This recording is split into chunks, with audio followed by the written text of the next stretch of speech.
You can try to hold back the waves, but they will always wash upon your feet.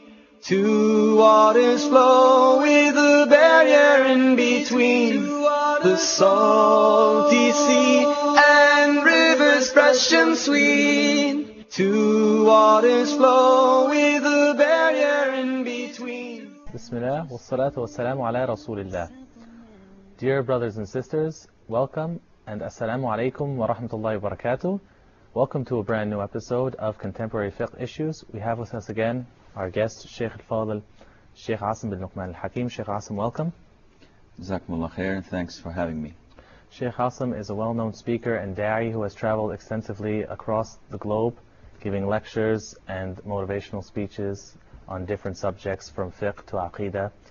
And he is the khatib and imam of a masjid in Jeddah, Saudi Arabia, and has been in such a position for the last 21 years.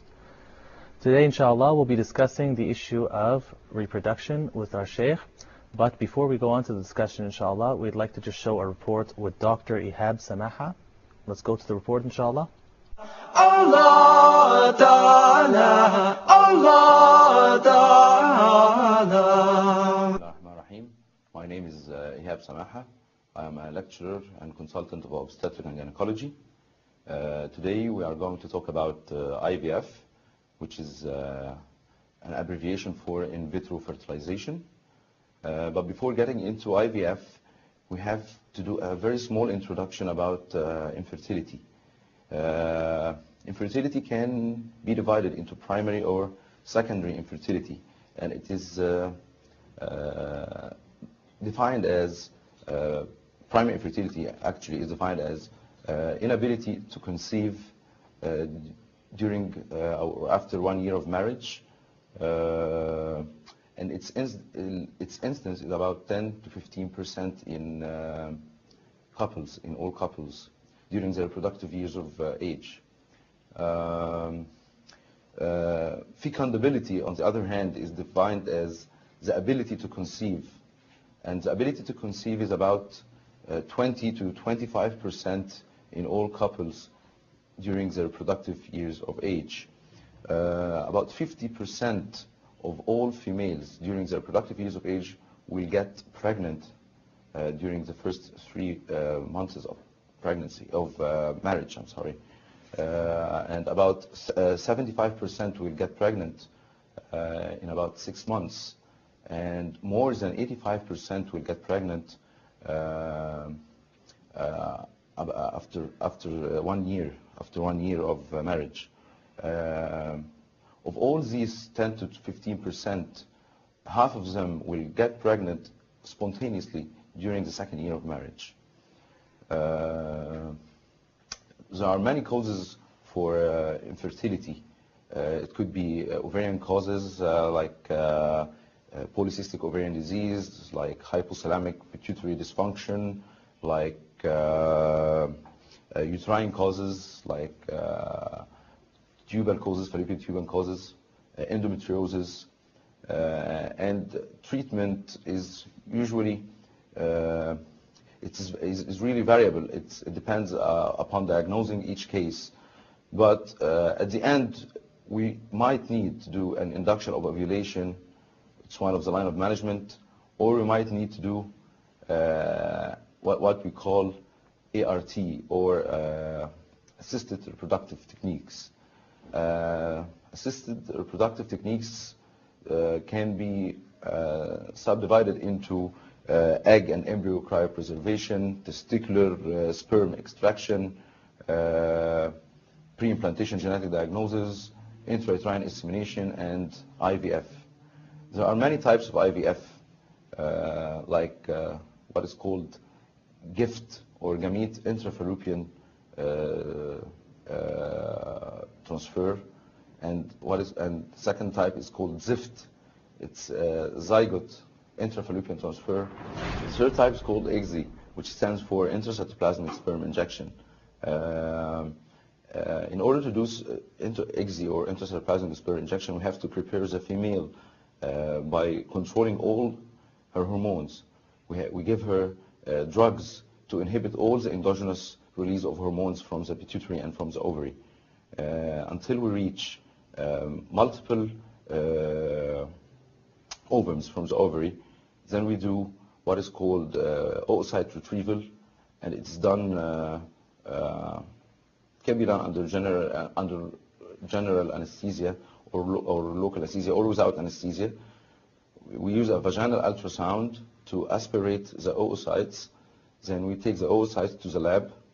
Meanwhile, we should have a specimen from the husband, whether it's from the semen or from the testis, if there are any abnormalities in the seminogram of the male or the semen analysis of the male. Then we do the intracytoplasmic sperm injection in the lab. And after some time, we have to do what is called embryo transfer. We get the embryos which were prepared in the lab, and we put them inside the uterus of the female. 15 days later, we do what is called a pregnancy test to see if she's pregnant or not. After preparing the embryo in the lab, we do what is called embryo transfer. We inject the embryos inside the female endometrium or inside the female uterus. 15 days later, we have to do a pregnancy test to see if the female got pregnant or not. And it should be noted that the incidence of success of ICSI is about 30 to 35%. The second point that we should talk about is what is called surrogate mother. Surrogate mother, it's one of the lines of management of infertility if the female got any problem in her uterus. For example, if she got a hypoplastic uterus, which is a small uterus that she cannot get pregnant at all, or if she had done a hysterectomy for any reason with the sparing of the ovaries, we can get embryos from, we can get oocytes from her ovaries and semen from her husband.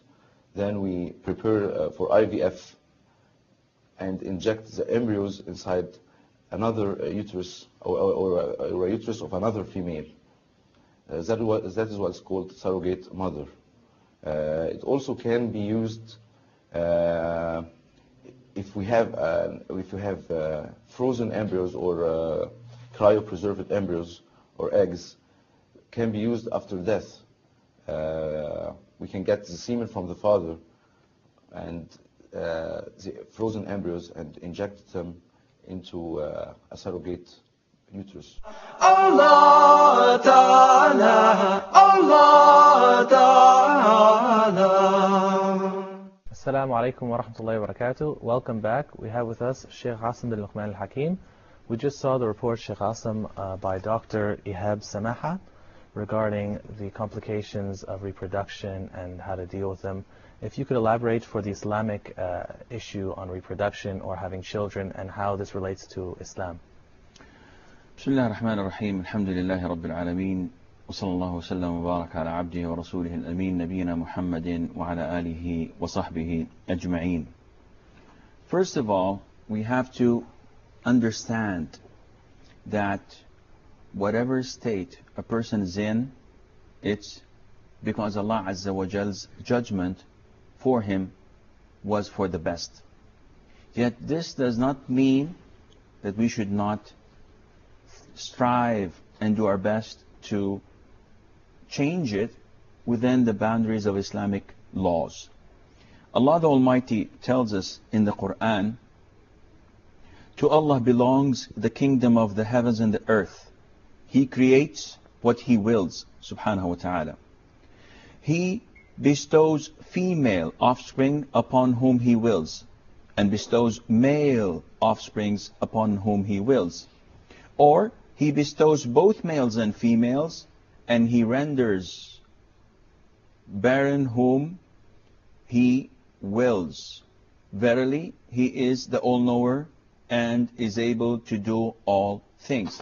So, it is up to Allah Azza wa Jal whether to grant and bestow children to people or not. Having said that, Islam encourages reproduction. Islam encourages life. And we are instructed in Islam to marry a woman who is fertile and who is able to reproduce, because this is the essence of marriage. As the Prophet said, alayhi salatu wasalam, marry the one who is loving and fertile, for I will feel proud of your large numbers before the other prophets on the day of judgment. So this is part of Islam, that we marry someone who's fertile and is capable of reproduction. And one would ask, how would we know that if she's fertile or not? Well, this can happen by two means. The first one is that we know that she comes from a family that has no problem in this field. So her mother, her sisters, all have children and they have no problem in reproduction. The second way, or the second means, is that this woman was widowed or divorced and she already had children. So then now we know that she is capable of reproducing. Barakallahu feekum, ya sheikh. We'd like to continue, but we have to go to a break. Jazakumullah khairan. Assalamu alaikum wa rahmatullahi wa barakatuh. Allah Ta'ala, Allah Ta'ala, Allah Ta'ala.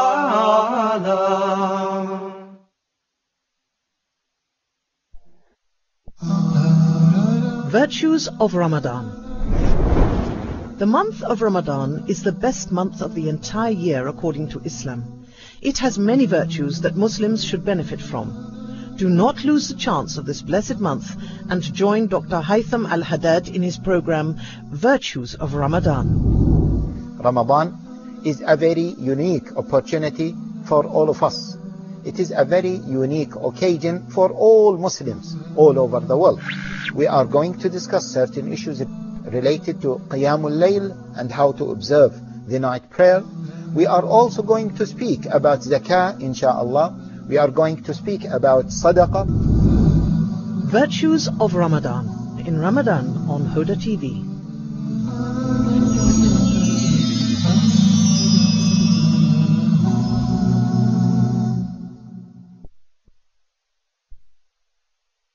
Allah Ta'ala, Allah Ta'ala, Allah Ta'ala. Assalamu alaikum wa rahmatullahi wa barakatuh, and welcome back. Sheikh Asem, we were just discussing the issue of reproduction and the benefit of marrying a woman who can have children and can bear children, and the doctor, Barakallahu Fi, was talking about the issue of some people who have trouble conceiving children. As we understand, Islam has divided this into different categories. Could you please expand upon what those categories are? Well, the scholars have gathered in the Islamic Council of Fiqh, which is part of the Muslim League organization. Mm-hmm. And they came up with a number of categories. And these categories they've reached after consulting physicians and doctors, and they deliberated a lot on these issues, and they came with a number of types. So they say that the first one is when the fertilization is taking place between a sperm and an egg from a woman that is not the wife. So they take the sperm of the husband and an egg from another woman, a donating woman, and then they take the embryo and they plant it in the womb of the wife. Okay. This is the first way of doing it. The second way of doing it, that the sperm of a man who's not the husband is taken to the egg of a wife, and then they would take the embryo and plant it in the womb of the wife. And similarly, this is done widely in the West, where they have what's known as sperm banks. Yes. So if the man is unable to produce his own sperms, they just go and take it from anyone. Any Tom, Dick, and Harry. Anyone. Yeah. And then they would do this. The third procedure is that they would have the sperm of the husband, the egg of the wife, and cultivate it, and then take it to a surrogate mother and plant it in the womb of a woman. So now the child of two individuals is being born in another individual. Yes. The fourth, and this leads us to hiring the wombs and having women, surrogate mothers, doing this for money. And this is a big trade in the West, and we've heard and read a lot of the stories where the woman, at the end of the day, changes her mind and says, no, I'm going to keep the baby. I conceived it for 9 months, now I don't want to give it away.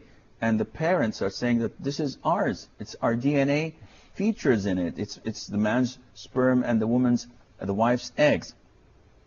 The fifth one, or the fourth one, is when this is done in the wife's womb, but with the sperm and the egg of two different people who are not related to the spouse. Okay. The fifth type is when the two husbands, the two spouses, the man's sperm and his wife's egg are cultivated, but then planted in his second wife's womb. Okay. So it is the husband's sperms, but it is not the wife's egg. It's the second wife, the co-wife's egg. It's the second wife's egg or the second wife's womb? He has two wives. Okay. One of them does not conceive. So he takes the egg from his first wife, and then he puts the embryo in the second wife's, so that she would conceive and bear children. And the sixth and the seventh are permissible, but all what was mentioned above was not, or is not, permissible, because the origin of the sperm and the egg must come from the man and the wife. And the person conceiving this embryo is, or should be, the wife herself, not the co-wife, not a surrogate mother, not anyone else. Now they have a sixth and seventh procedure that they say this is permissible, and that is that the sperm is taken from the husband, the egg is taken from the wife, and it's being cultivated externally, and then the embryo is planted in the wife's womb. So basically it's taken care of in an outside environment and then planted in the same wife's womb. That's true, because it could not have grown there. Okay. The seventh one is that they take the sperm of the husband and it is carefully injected into the wife, and by this, because this is done when the husband is unable to have normal intercourse or is unable to deliver his sperms to the right location, and this is also permissible. And this is probably the closest to the natural way. Yes. Barakallahu feekum. What would be some of the shortcomings or some of the dangers of mentioned procedures? You mentioned about 7, and you mentioned that the first 5 are all haram according to the scholars, and the last 2 are the only ones that they saw permissible. What would some of the dangers be, for example, with even the last 2? Well, there are a lot of dangers surrounding this procedure, and by saying dangers, it's not life-threatening. It's even worse, because it would mean that the lineage would be mixed and people would come into families that they're not theirs. It would cause a similar harm to what fornication has caused, for example. Exactly. And that what caused a number of scholars to forbid all these 7 procedures altogether, and say that if you measure the pros and cons, if you measure the disadvantages and the advantages, you would find that it is not an issue of necessity. It's not a life-threatening issue that would permit us to allow this. Yet, the majority of scholars say that the 6th and 7th procedure are permissible, providing that we avoid the shortcomings or the dangers that revolve around this procedure, such as, for example, that in order to have this IVF, we have to expose what is known as the awra. And not only this, it's the awra, it is the most private part of the private parts. Of course. So here we come to a fork of the road. Is it worth it? Is it or is it not? Is it worth it for the woman or the man to sacrifice their modesty and their hayat? Yes. Some say that it is not sacrificing the modesty, because when she gives birth, by default she has to expose this to who's ever doing the delivery. But again, it's an issue of to be balanced and to be weighed. They go on and say that there is a very huge possibility that mistakes could happen at labs. So instead of cultivating the right sperm or the right egg, things could mix up. And then a black couple would have a white child. They said, what is this? Or the opposite. And the color is not of importance more than the result of An individual can end up having the child of his cousin or his friend or his brother by accident. By accident, and this is why some of the scholars limited the permissibility of this procedure to doing it on the spot, not having the samples taken in the refrigerators and come after 3 or 4 days and then planting it. No, it has to be on the spot. Among the dangers that are very possible, that these places or institutes, these clinics or hospitals, they're profit-oriented. So they would want the woman to come out pregnant, regardless if it's possible or not. So this means that even if the donor or the husband's sperms are not up to the task, they would fabricate. They would get from somewhere else so that they would get the money for this operation, for this procedure. And this is what caused a lot of scholars to say that it must not be performed, the IVF, it must not be performed in commercial institutes or privately owned. It has to be governmental run, where profit is not a factor. With it, which is completely a fact. Barakallahu feekum. What about, and this is a very superficial question, but what about some people who, for example, would store that sperm, if some scholars allowed it, and once the husband is dead, inserting that sperm into the woman? Well, this also was discussed and mentioned by the scholars in their meetings, and they said that this is not acceptable and it's not applicable, because after the death of the man, the contract marriage is over, it's done. So by doing the IVF after his death would not actually be his own. It would be like fornicating. It would be like committing adultery. So they completely forbid this and they ban this, and this is something that it is not permissible, because imagine if someone dies and all of a sudden a wife comes up and says 3 years later that, listen, I have his sperms and now I'm conceiving his child. How would we know that this is his child and not the result of adultery? Barakallahu feekum. So what is the Islamic ruling then on some people who did this, let's say for whatever reason, out of ignorance, and they fell into one of the first 5 categories, for example? This would not be considered to be a proper offspring of the person, because this is not his child. The sperms is someone else. So this child cannot be called after him, unless in a very narrow window of fiqh, where the man has the right to call after him whomever he wishes.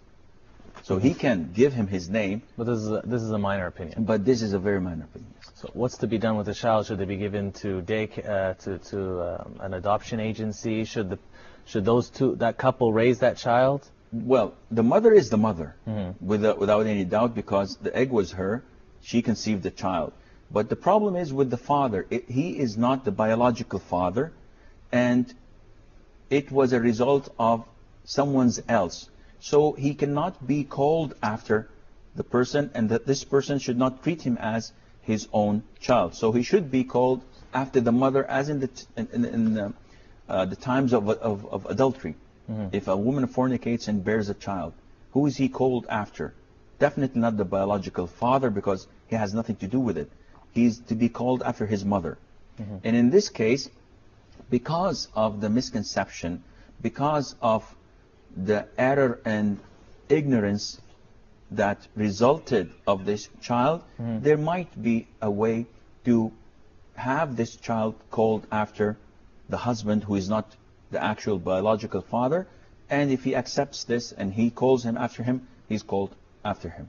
Okay, so the ruling for the most part falls to the same ruling as a woman who committed fornication or adultery, and it kind of gets taken out of the whole contemporary issue because there are now direct rulings to dealing with it, or direct examples from the earlier generations. Yes, but what governs this is that ignorance was prevailing. They didn't know that it was not permissible, or someone gave them the wrong fatwa. So they're not sinful. They're not sinful if they did not know. Barakallahu feekum, ya Sheikh. We'd love to continue and discuss, but unfortunately we're just out of time. Join us again next week. Wa jazakumullah khairan. Assalamu alaikum wa rahmatullahi wa barakatuh. You can try to hold back the waves, but they will always wash upon your feet. Two waters flow with a barrier in between, the salty sea and rivers fresh and sweet.